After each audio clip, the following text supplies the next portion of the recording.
Alright guys, this is Jerningham here. We're doing another video about talking about lockdown eased across the UK allows people to meet in outdoor spaces. BBC News. Some of the UK rules still apply, meeting one person of a householder until next Monday.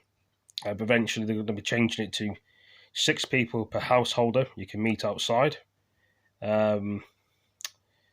when you can. These rules will apply next week if they decide to change them. If they don't, who knows? That'd be great news for a lot of people who want to meet up in groups. The pubs and the clubs are still not going to be opening for a while. There could be a second outbreak of coronavirus. Who knows? Could be eventually. But let's watch this video about Northern Ireland. Rules are more relaxed in the UK than Scotland and Wales. Let's play the video.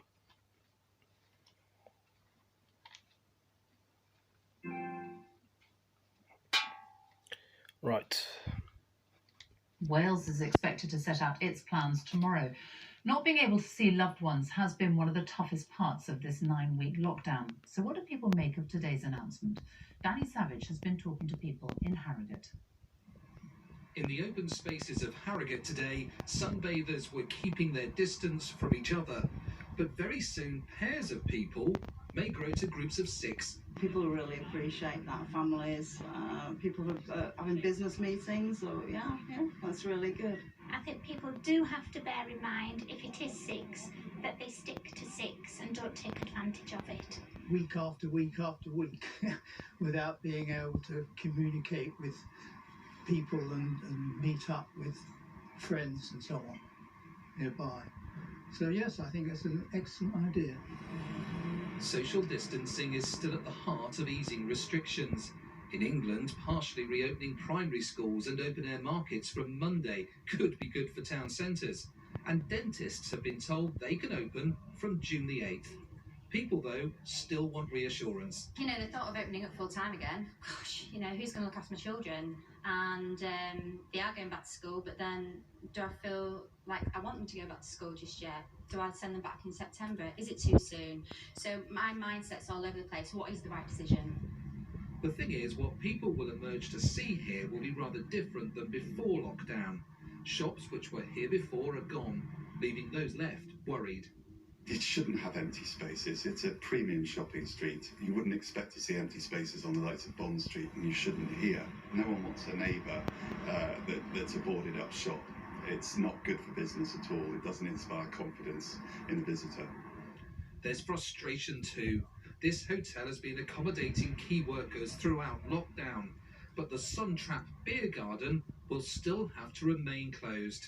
I would say, Morris, trust us. Those that can prove that they can do it safely, like we've done for the last 9 or 10 weeks, give us a chance.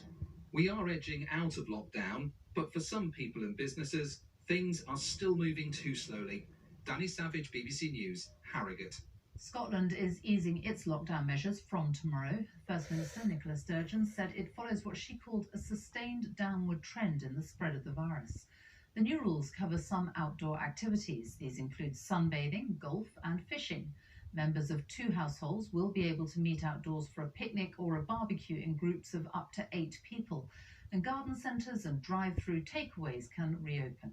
These measures amount to the first of 4 phases in Scotland's plans to reopen the country. With more, here's our Scotland editor, Sarah Smith. Scotland is taking some cautious steps out of lockdown. A sunny weekend will see people allowed to meet up with those from one other household, up to 8 people gathering in total, as long as they're outside and 2 metres apart. These greater freedoms go alongside a new contact tracing system, Test and Protect. Everyone with possible coronavirus symptoms is urged to book a test.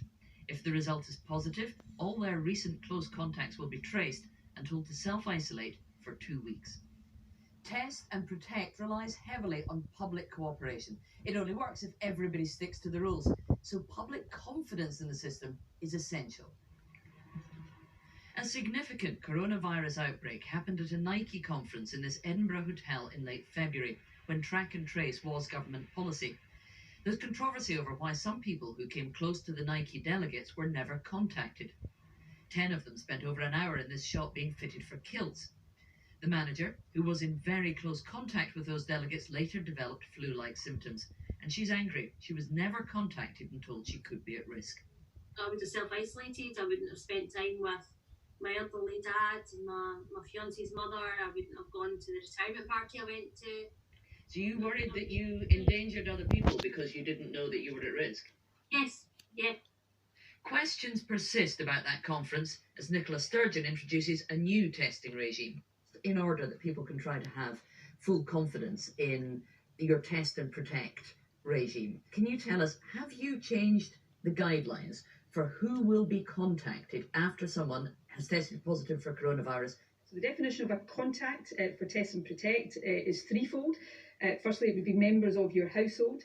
Secondly, face-to-face contact, which Gregor went into detail about on Tuesday in terms of what that means. And thirdly, if you have been within 2 metres of somebody for a period of 15 minutes or more. Has that been a change to the guidance? So we're going into that face-to-face contact in much more detail now so that there's a full understanding with contact tracers as to what is meant by that. People in Scotland are being asked to comply with test and protect. There's no legal requirement to do so, but the government says it will only work if everybody plays their part. Sarah Smith, BBC News, Glasgow. Well, it goes to show. I mean, it's been a strain for a lot of us for this lockdown. Eventually, will we pull through? Will it get worse? So that's the thing we need to know, and across the world as well. It's very sad what's going on. Hopefully, it will get better before it gets worse. All right, guys, I better go for now. Thanks for joining me. See you in the next video. Peace.